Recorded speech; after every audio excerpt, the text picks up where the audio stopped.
Thanks. Thanks for your confidence. Yes. Premed Office Hours, episode 205. Michael Scott. You're Michael Scott. Oh, yes. That's what we do.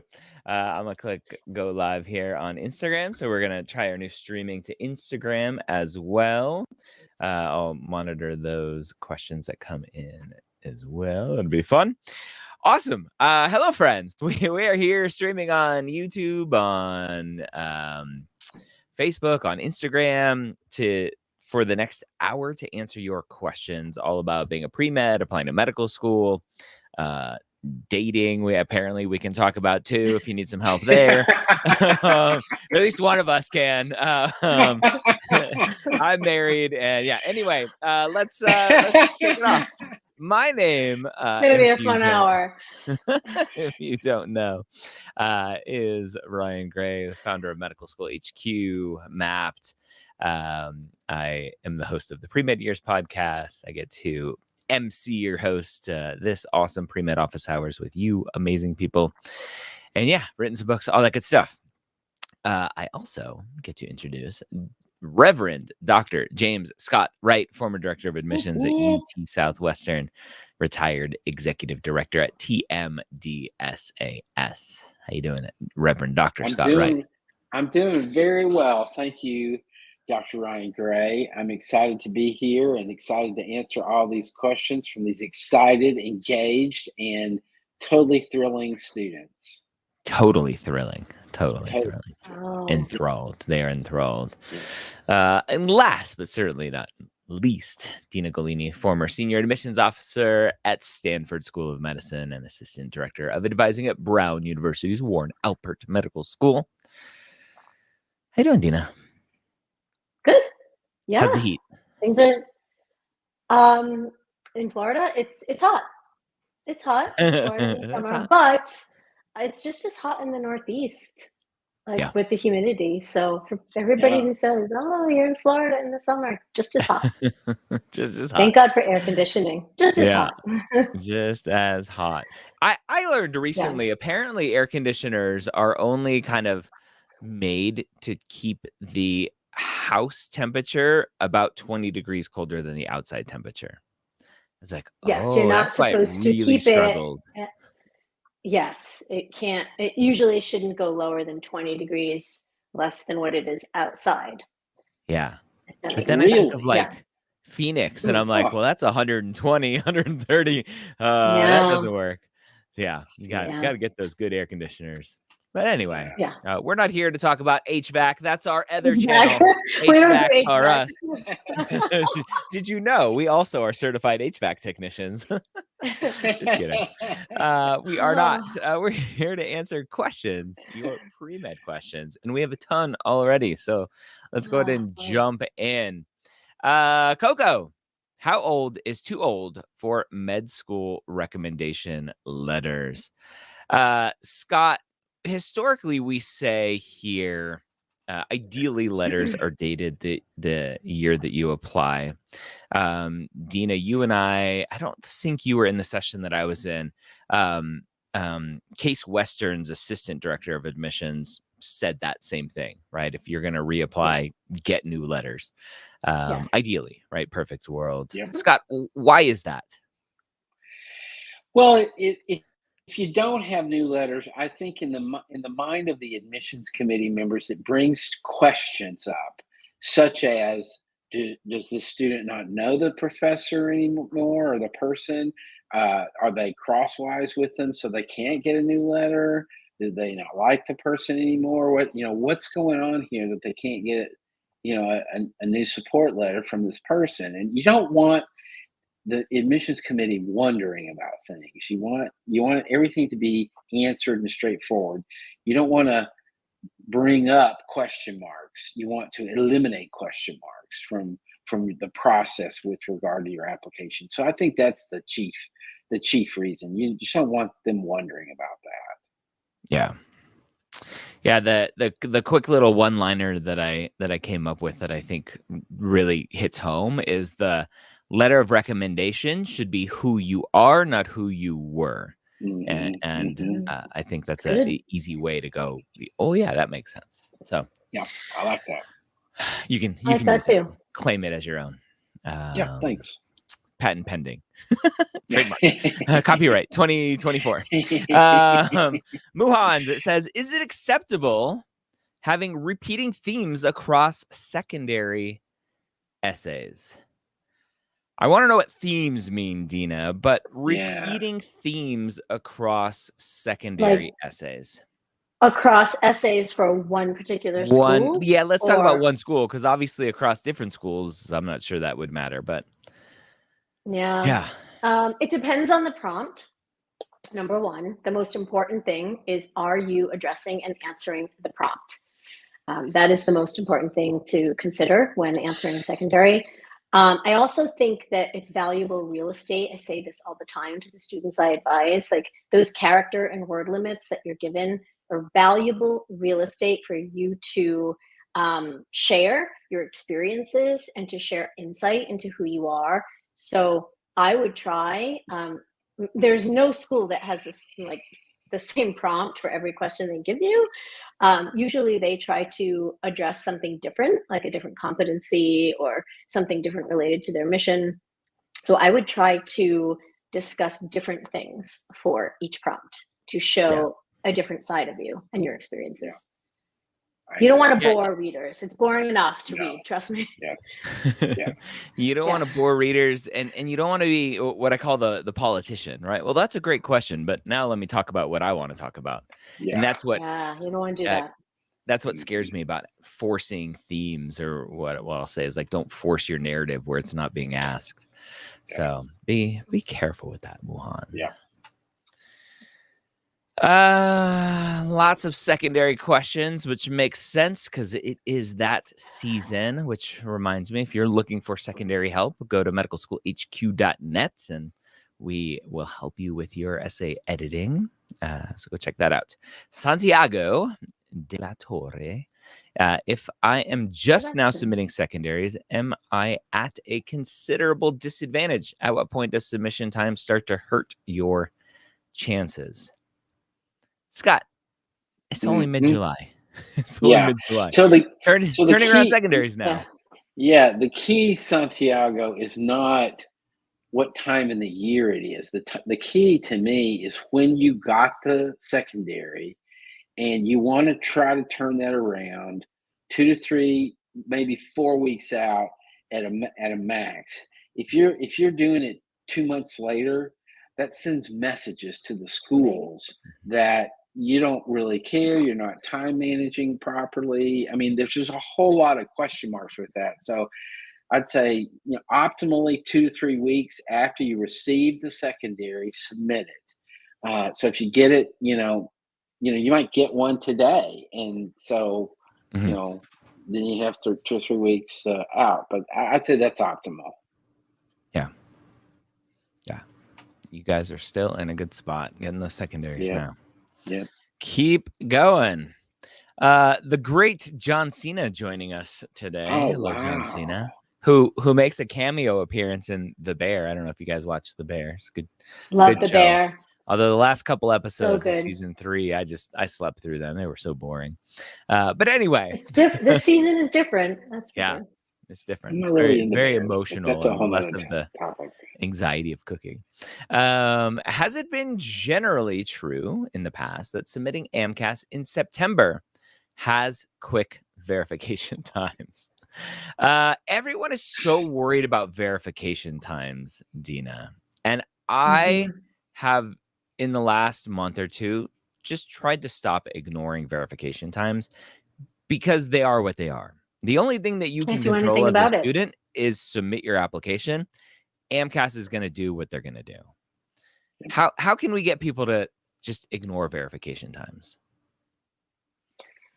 I mean, you can't. You can't. I mean, if you're thinking that submitting in September, it will turn around quicker, and probably because there's less people applying then than there are like May and June, it's like a traffic jam, right? Where it takes longer to verify because there are more to verify. So there are less students applying later in the cycle. But you can't control it. It's totally out of your control. Once you hit submit on your primary, once you hit submit on your secondaries, it's out of your hands. So yeah, just kind of have to go with the flow and do what you can in the meantime to be proactive and pre-write your secondaries, do some interview prep, and just wait. Yeah, 100%. I think we're starting to actually track that data for this current cycle. And I know other people have tracked that data and it's available online. But yeah, I mean, if you're submitting in September, the verification timelines are almost nothing. But that's not a reason to submit in September. And I think that's a very important distinction is you're not submitting based on verification timelines. You're submitting based on date. You want your application in earlier with caveats, right? To make sure that you're not rushing things and it's proofread and all of that good stuff. You're not going to go, oh, I know that in the next week or two, verification timelines are going to slow down. So that's when I'm going to submit my application. No, submit as soon as you're ready. Submit your application. Yeah. Crazy stuff. All right. John Cena.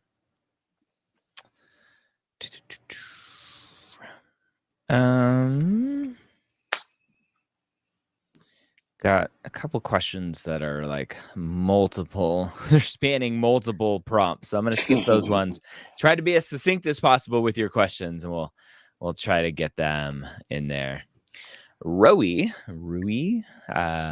if a school doesn't have a quote, why us essay, do you recommend we weave our specific interests for that school into the other essays? Scott, this is where we were just mentioning, right? Don't force your narrative, answer the prompt. If a school doesn't have a why us, do they care? Well, no, probably not. And, that's the call on the school's part. But I think, Rowie, that I would strongly recommend no, that you do not do that. I think it will be obvious what you're trying to do, and it could annoy them. And you don't want to annoy an admissions committee. That would be a bad thing. So I would say, as with anything else in a secondary application, just answer the question. That's the key. And if you start trying to, as you put it, weave your specific interest into that, I mean, it's really going to be obvious. And I just don't think it's a good idea. Yeah, I think if a school has anything else you want us to know, right? Prompt, correct. That's a perfect spot for it. Yes. If they don't ask correct. elsewhere. That's correct. So, good luck. Very common question, especially for students who need to retake an MCAT or taking the MCAT for the first time a little bit later. Avrina asks, will medical schools even take a look at my application if the MCAT is pending, or will they just put it aside? Dina, talk about what schools can or can't do and what the most probable thing is. If the MCAT is a required component of the application, then they require it to evaluate and review your entire application. So if you submit your primary, you list a school, you are put basically in a pile of incomplete. And until that MCAT appears on your AMCAS and it marks your application as complete, they can't really evaluate you. Can they still see your application? Yeah, but it's such a busy process with so many applications. Why I don't see why a school would take the time to evaluate a student without having all required components. So it's technically it's just like if you're waiting for letters of recommendation and those aren't there. That is a required component of your application, and they will not evaluate it until all required components are there. Yeah. Yep. And I would just add to that briefly. I think the same thing, in my view, is holds for if you have an MCAT and you're waiting on a new MCAT. I think a lot of schools, perhaps most schools, are still going to wait for that new MCAT score before they do anything.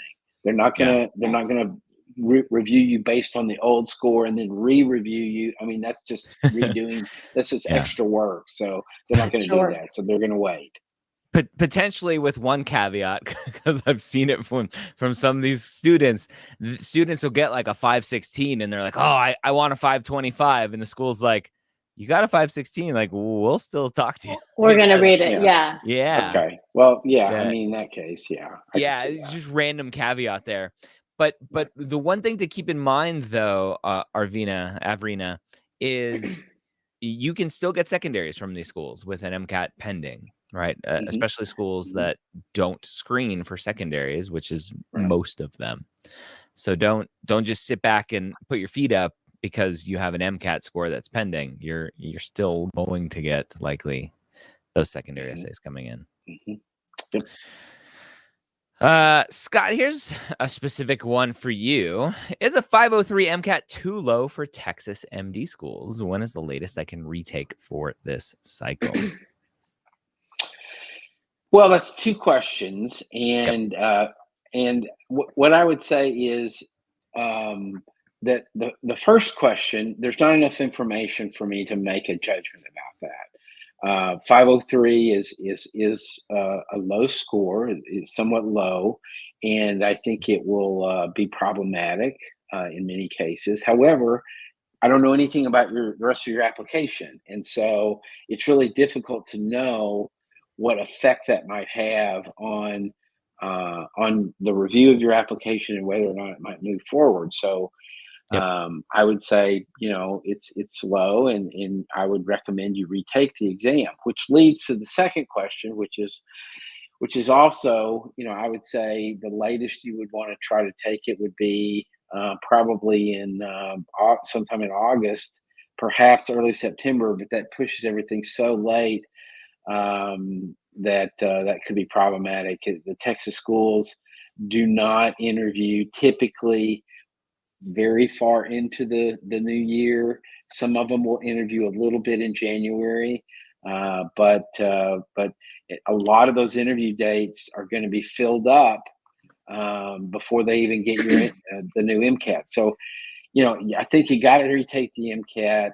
I'd recommend that, and then I would say, take it as soon as you can, but also don't take it until you're ready, to restudy and get ready for it again. And so it's a little bit of a dicey situation. And so I would say you got to think about those two factors when you're ready, and then trying to take it in a timely enough way to be considered for this cycle.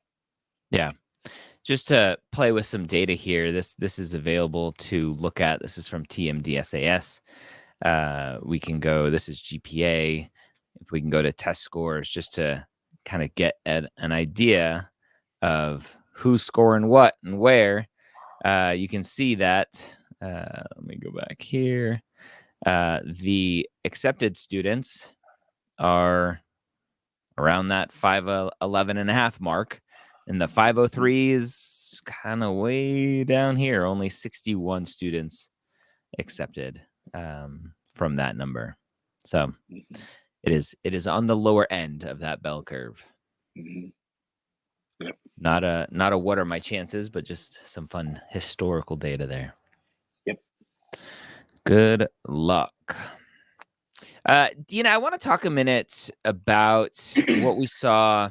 There was a change in AMCAS, at least how they're presenting information on the PDF. This is so interesting. In your time, and Scott, this will be different for you because you were part of TMDSAS. But Dina, in your time as an admissions officer at Stanford, was that data presented from AMCAS? No, I haven't. Maybe it was presented. Your software maybe just didn't show it to you because maybe the school didn't see it was important. But this is interesting. Talk about what's changed. Yeah. So when you pull up a verified AMCAS this cycle previous to this cycle under high school, it would just list your high school, like where you went to high school, right?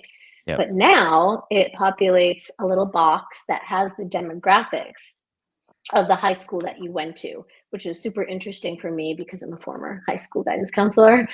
So I know those demographics very well, and they're very specific in terms of the how many students are in your school. Is it a Title I school, which means do they meet the threshold for a certain number of students to get free and reduced lunch, to get government funding?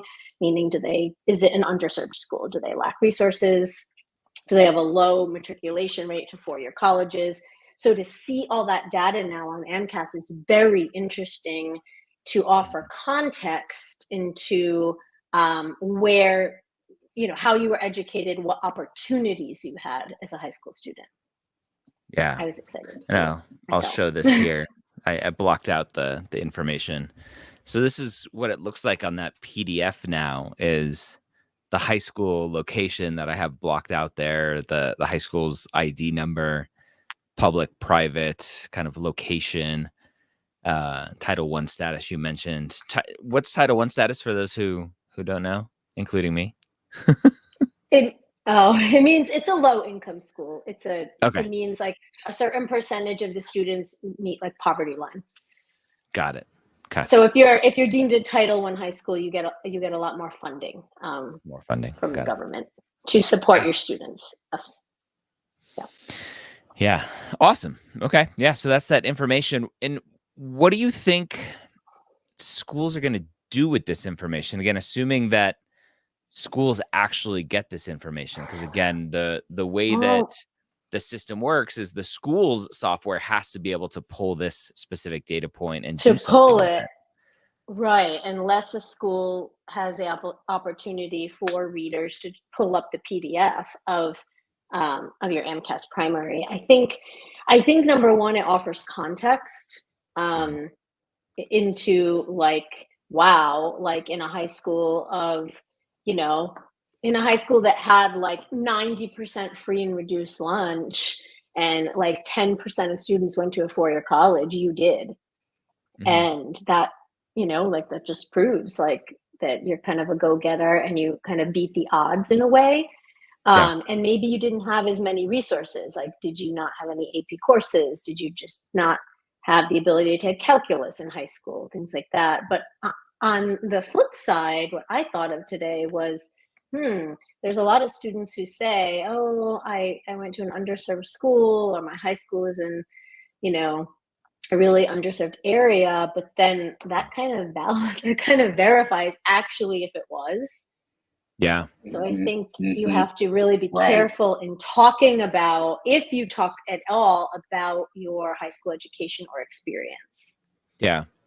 This seems to kind of bring back some objective data where the disadvantaged essay, a lot of students were using the disadvantaged essay to mention this specific thing subjectively.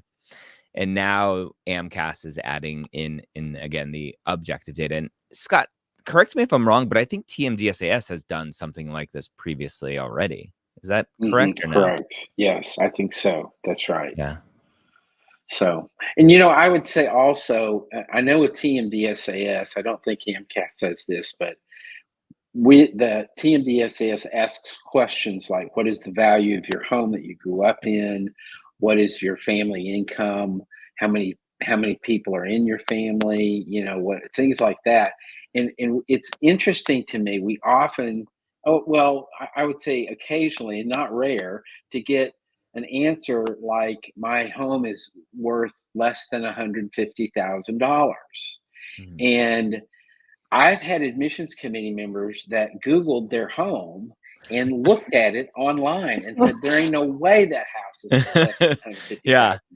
The student said, that's what my parents paid for it 30 years ago. Right. 30 years ago. Yeah. So, don't you live in Laguna Hills. It will bite you in the bohiny if you do that. So just beware the bohiny. Be careful.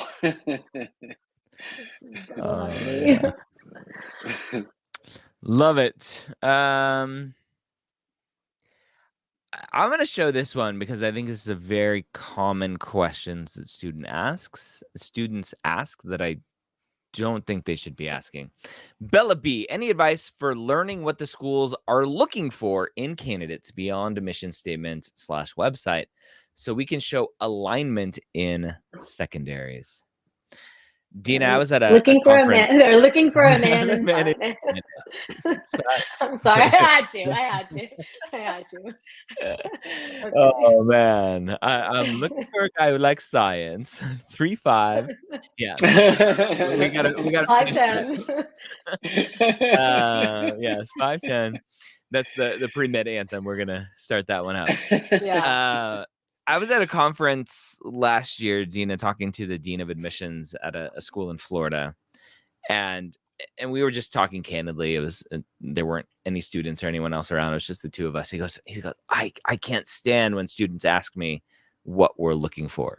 He's like, we're not looking for anything. We want to know who you are, and if we like that, great. If it fits who we are, great. But we're not trying to force everyone to be one person, because we have a class, a community, a kind of a culture here that is diversity and lots of different types of people. Talk about how to process that information so that students can be authentic, which I think ultimately for me reduces stress, because then students aren't trying to constantly try to fit a mold. Yeah, I mean, I think it's wasted energy. Like you said, it's just wasted energy in a way. I think it's important to know the mission and the vision of a school, to know if it's, if you want to be a physician scientist and, you want a really research heavy institution, to know how much funding they get and are those opportunities there. If you're really interested in primary care, do you want a primary care track or certain rural population you want to work with? But I think like it's more about your experiences and what you bring to the table than what they're looking for. And I think the same is true with college applications too, because that question comes up so often, like, what are you looking for? Well, nothing really. We're just looking to see who you are and what you can bring.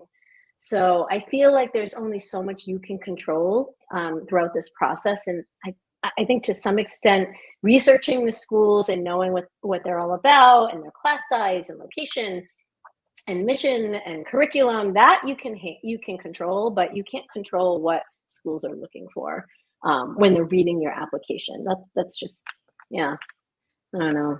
That was a vague answer. I'm sorry. That's all right. That's the answer that question I think gets, because there is no answer. Yeah. So, question from Instagram, which I can't show on the screen, unfortunately. Scott, I'll throw this one to you. How many minimum or maximum credit hours are required for medical school from a postbac? I know this is a question that comes up a lot when students are trying to let's say fix their GPA, right. And they need to show what we call an upward trend, or show that they aren't an academic risk. How many credits do they need for that, ideally? Well, that's a difficult question to answer, and I think what you need is a substantial number of credits to show that you can do the work. First of all, I've said they all need to be science. I sometimes have applicants who, supplement those postbac hours with great classes like medical ethics or public health or things like that. No.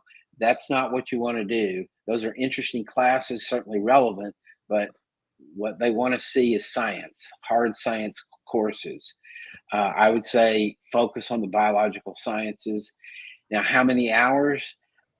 I usually suggest that a student needs upwards of 40 to 45 credit hours. That would be semester credit hours, to show a substantial body of work that I can do this, I can do it well, and it's not a fluke, it's not an anomaly. So now that depends a little bit on kind of what what the undergrad record looks like and what the trend of the undergrad record looks like. But I would say, upwards of 40, 45 semester credit hours is what I would look at as substantial enough to have some real confidence in it. Yep. Get that trend rocking and a rolling. Good job. Sam over on Instagram says he's been listening to the MCAT podcast for over a year. Just got a 521. Awesome. Wow. Awesome. Awesome. Way to go, Sam. Good job, That's Sam. Great. That'll keep some doors open. Way to go, Sam. Yeah. Looky there. Spectacular. I still don't know how he does that. I can't do that. Meredith has a question here. When answering secondary prompts, how do you answer a prompt like, how will you contribute to a positive learning environment, with examples without saying I did X and I did Y and I'm so great? Yeah, Dina, this is a common concern, is trying to sell yourself a little bit too much. This prompt kind of goes towards that, though. Like, hey, give me what you got. What I often tell students is, as long as you can frame it ideally around who you are, but then how do you contribute that to others? You're saying, hey, look at me and look at how that can help we.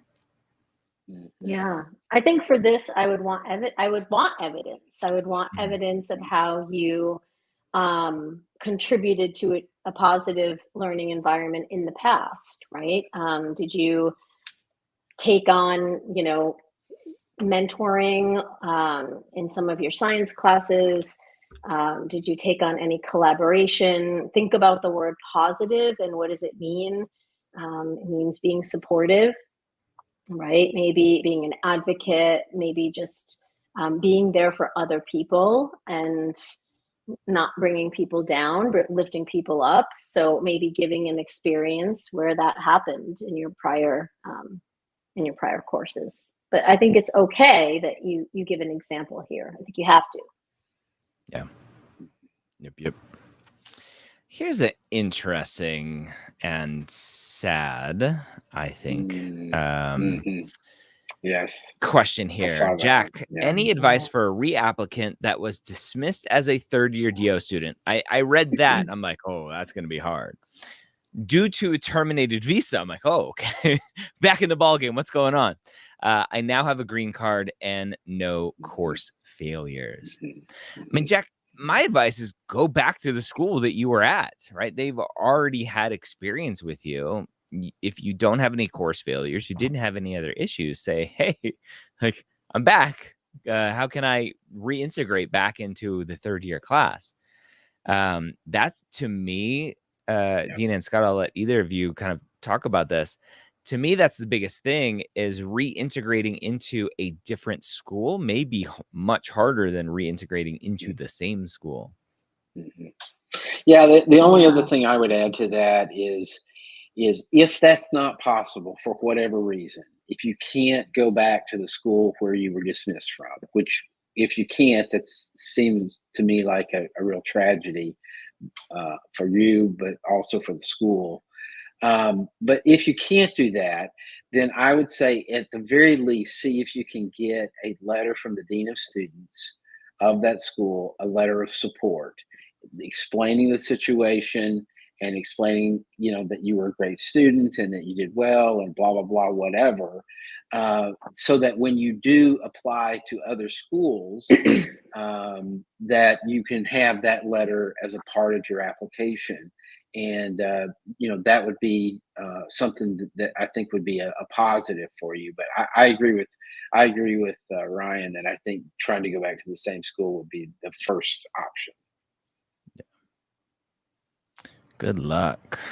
Yeah. So sad. Sorry about that, Jack. Yeah. Interesting question here from Tina. I voided my first MCAT. On my primary application, it has 2 boxes for the MCAT after 2016, one with a score and one without. Does that mean schools can see I voided the first time? It was my understanding that AMCAS doesn't report your voided tests. So Right. I'd be I don't interested. think they do. Yeah, I'd be interested I to don't know think they do either. if this is a mistake.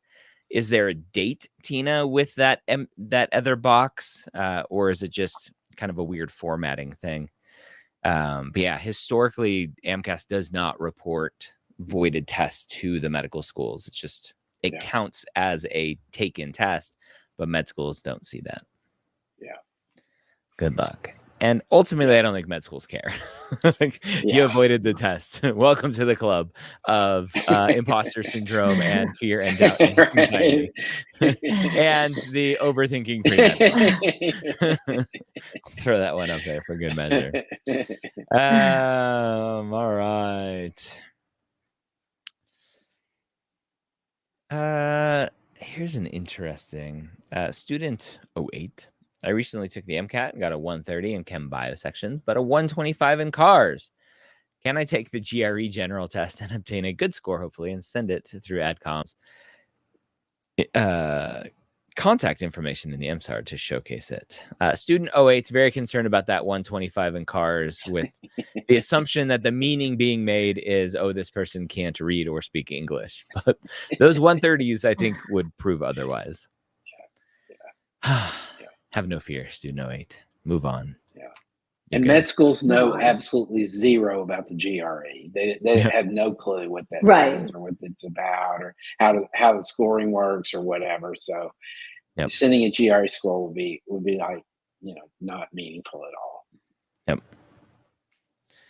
at all. Question on Instagram. Dean, I'm going to throw this one to you because I know you talk about this a bunch. Is it necessary to get 15 activities? I know that there is, quote, quality over quantity, but what are the number of activities anyone should have? I know you've talked previously that a lot of students, whatever percentage that is, are applying with all of their activities filled in. Mm-hmm. And when you come across applications that don't, it stands out. Yeah, I think there's two sides. There's two parts to my answer. The first is, yes, a majority of students do submit an application with 15 activities. I think anything over 12 is fine. I think if you have 7, it just looks short. When you're reading applications all day long and you see 15, 15, 15, 15, and then you see one with 6, it's like, well, that to me means you're not prepared. You don't have enough breadth and depth to your application experiences to share. Right? That's the goal. You want to share your experiences. On the other hand, don't fill it up with like 7 hobbies. That doesn't look good either. And you also don't want to fill it up with activities that have like 10 hours, 5 hours, 8 hours, 20 hours. That doesn't really make an impression as well. So I think if you're really stuck in terms of, wow, I only have 5 activities, that might mean you're not ready. Yeah. Might mean you're not ready. I always tell students, look at, find the 19 categories that AMCAS allows you to categorize an activity as. There's 19, including like community service medical, community service non-medical, intercollegiate athletics, social justice advocacy. And if you feel like for the popular ones, you can fill those categories, then I think you have enough. If you only have athletics, you don't have enough. Yeah. Good. King coming in with some common, in my opinion, misrepresentation of ORM. For those who don't know, URM was created by the AAMC back in, I think, the 90s with a survey and a bunch of data. And they said, hey, we have some diversity issues potentially in our workforce. And so all of the people that look like me goes, well, if they're URM, I must be URM underrepresented in medicine. I must be overrepresented. There's no such thing as overrepresented. I would stop using that term. It sounds more like a complaint than anything else to say, oh, I'm disadvantaged because I'm white or Asian or whatever. 515, plan to apply to MD and MD PhD programs. I'm stressing on my school list. Do I have a chance at top med schools? So not only are we ORMing it, we're classifying these top med schools. If I have research and 5 publications, 1 in Nature. Thank you. Very little information here outside of an MCAT score and wanting top med schools and 5 publications, which if I were to be as brutally honest as I typically am, I would say this is the common reason why students aren't getting into med schools. They're boiling everything down into these very generic things of MCAT score, number of publications, metrics, my school list, metrics. That's all that matters. And oh, by the way, I happen to be ORM, and so there's no authenticity here. There's no story here. There's no nothing here. So yeah, what are your chances? I guess is what you're asking. I don't know. I have no idea. You ever worked with a patient? Yeah, that's exactly what I was thinking. Like King, everything on here is about science and research. You didn't say one word about patient care, about medicine, about anything else. So why aren't you applying to PhD programs is my question. If that's what you're really focused on, then I don't understand why you're applying to MD programs. Yeah. What schools do you recommend that are less stat crazy? Who says schools are stat crazy? Except for NYU. Sorry, Raphael. And NYU is a little stat crazy and more research focused, especially for MD PhD. I think, again, this is just a big misunderstanding of the process that it's all about stats. And it's just not, even at top institutions around the country. And when I say top, I mean prestigious, just name recognition wise, not whatever US News's fake made up methodology says. Yep. I can get on that soapbox all day long.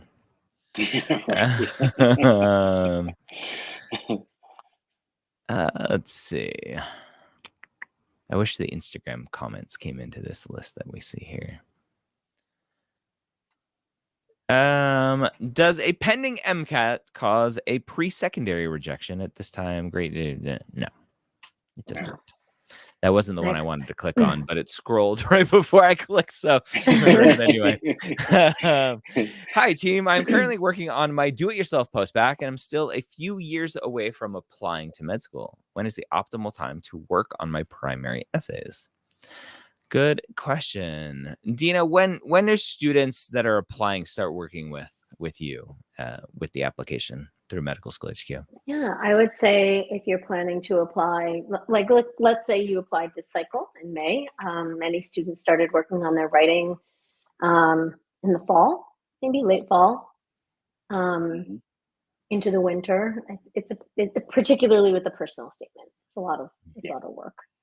And then crafting all of those activities, it's a lot of work. And you might get, the thing is, you might get more experiences from now until a few years away and more stories and more context to share. So might be, a little early, but what I do suggest that you could do now is keep a journal. I suggest this for every student in your clinical experiences, research, keep a journal, like write down any stories or anything that that happened that you could use as like an antidote in your applications.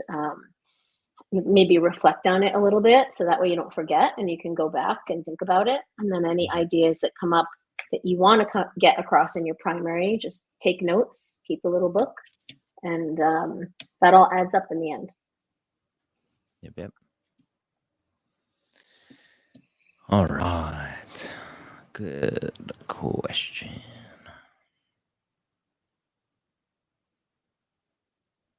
Good category. Dina, you were talking a minute ago about categorizing activities. Good question about what happens if something spans 2 categories, like social justice advocacy as well as research. Scott, I know on TMDSAS, it makes it very clear if there are activities that span multiple categories. TMDSAS, the way that it functions is different, and you would just put that same activity twice. For AMCAS ACOMAS, students potentially could split the activity as long as they're not what we call double dipping the hours. Double dipping. Right? Yeah. Don't double dip. Any advice, Scott, for students on how to think about splitting activities, whether it's this specific scenario or others? Yeah, I mean, I think that you have to, I would say a couple of things. First is the student needs to really think about what was this activity all about to them? What was the meaning of it to them? How did they feel about the activity? And then choose the category that best fits what they felt about that activity. Now, I would say also, you need to be looking at the list of activities that you have, the 15 that you're going to put in, and what those 15 are. And if you already have 2 research activities, then you don't want another research activity. Choose to talk about it under the social justice advocacy activity. So I think you have to look at them as a whole and see, what am I representing here in terms of what I've done and who I am and what I want to do and what I'm passionate about, and make sure that you're doing that in a way so that they don't look at it and say, well, okay, this is another, this is the third or the fourth now research thing, as opposed to, oh, I see that this is really. Now, having said all that, I will also say that the narrative, in my view, is the most important part. The category you choose, yes, they're going to see the category, but I think that it's the narrative that you write about that experience that is really what they're going to focus on. They're going to look at what you're saying about it, and that's the key, more so than the category that you choose. Yep. Yes. All of that. Good stuff. Dina, I'll be interested to hear your thoughts. You seem to have some good resources under your belt. Andres, so what are some good resources to learn more about important topics in medicine, things like abortion, physician-assisted suicide, other possible interview questions? Yeah. Any tips on that sort of prep? I always resort to publications, look up publications, keep on top of what, what's current, especially not even for topics like abortion, physician-assisted suicide, etc., but even things like, say you get a question, a secondary that's like, what do you feel like professionalism means in the physician workforce or in medicine? I always tell students, do a little research, look up some articles about professionalism in the physician workforce. Are there any initiatives to try to increase professionalism? What the medical community deems important in terms of professionalism, and just find some content that can help shape your answer in the best way. But for interview questions, just try to read articles the best you can. Stay up on the news. Dina, you're talking about things like I don't have any. You're talking about like Wikipedia, right? That's a joke. I mean, I'm sorry, that was a joke. Wikipedia. I read it on the internet. It must be true. Yeah. I like NIH articles. I think that NIH articles are really current and they're academic. They're just they offer a lot of information. So let's start there. There was in my interview book, I forget the name of the app at now, but there used to be an app that I recommended in my interview book, which moral of the story, don't recommend apps that might change. The app was great because you could search topics and it would find those topics in magazines and journals and other kind of more published and reviewed publications, and not just a random blog post somewhere. It was a great tool to use. Unfortunately, Apple bought the app and kind of integrated it into the Apple News app. But Apple News does not have the same functionality of searching for these types of topics and getting information spanned across multiple publications. So that was kind of a bummer. Darn you, Apple. I love you, but darn you. All right. Olivia, I think feels like a lot of pre-med students, unfortunately. Is a low MCAT score a reason to withdraw an application? I have a lot of clinical experience. A lot of students think clinical experience fixes everything. And low stats be darned. I have tons of amazing clinical experience. I've been a nurse for 10 years, whatever that is. So my 2.7, my 490 don't matter because they're going to see how passionate I am about medicine. But Scott, if a student is considered an academic risk, schools don't really care how much clinical experience you have because they're going to say, hey, you're not going to pass that school anyway. Yeah. Yes, well, I agree with that. However, let me just say that as an example, I have a student that I have worked with recently who has lots of clinical experience, had a bit of a rocky, kind of GPA, kind of all over the place, kind of went into a master's program and did well, and so kind of rescued themselves, from that dilemma. But then came in with a very low MCAT score. I believe it was a 502 or 3, something like that. Yep. And but that applicant got in. That was into a DO school, and I think that was really positive. And so that I use that as an example to say that you don't know kind of what's going to happen.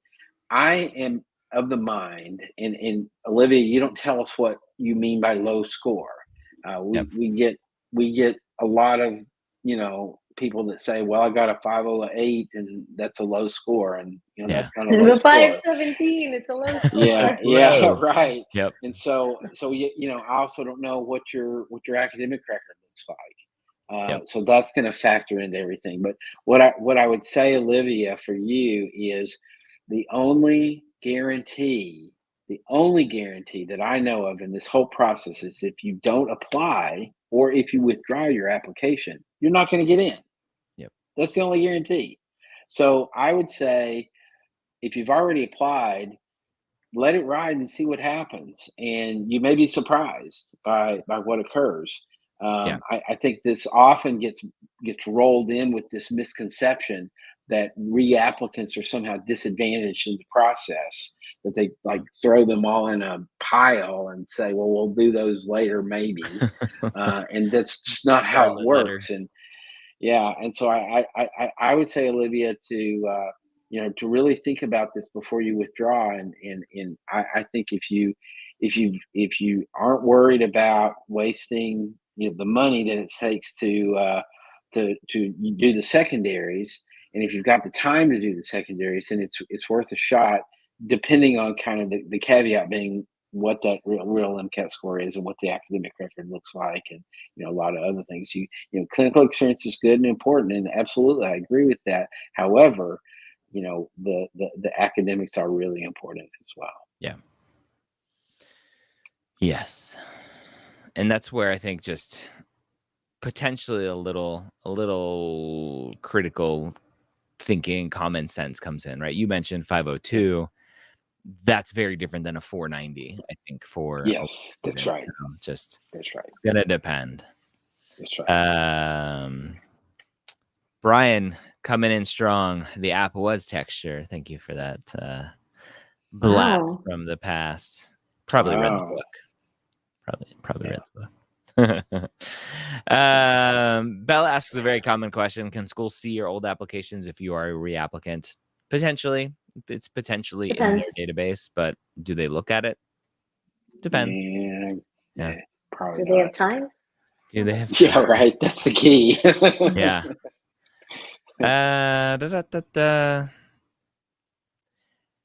Christopher, how do medical schools evaluate a student's honors, specialization, or degree? Additionally, how are courses beyond the prereqs requirements perceived? This comes down to, do honors matter? Does like being in an honors curriculum matter? Does your major matter? All of that good stuff. Doesn't matter. No, doesn't matter. No. I don't think so. Do the thing. Some schools it doesn't take a whole lot to get into an honors program, so may not be that Raise your important. hand. You're in. Yeah. Does being on Dean's List count? Honors awards recognition? Sure, go for it. Awesome. I think we will end it there. If you are looking for some one-on-one help with your applications, that's what we do day in and day out. So go to medicalschoolhq.net and you can schedule a call with the fabulous Dina, the wonderful Reverend Dr. James Scott Wright, to help you with your pre-med journey with your medical school applications. And yeah, join us every Wednesday at 1 p.m. Eastern here on Pre-Med Office Hours. Scott, Dina, thanks for joining me, imparting your wisdom on the wonderful people today. Peace. Have a great week, everyone. Bye-bye.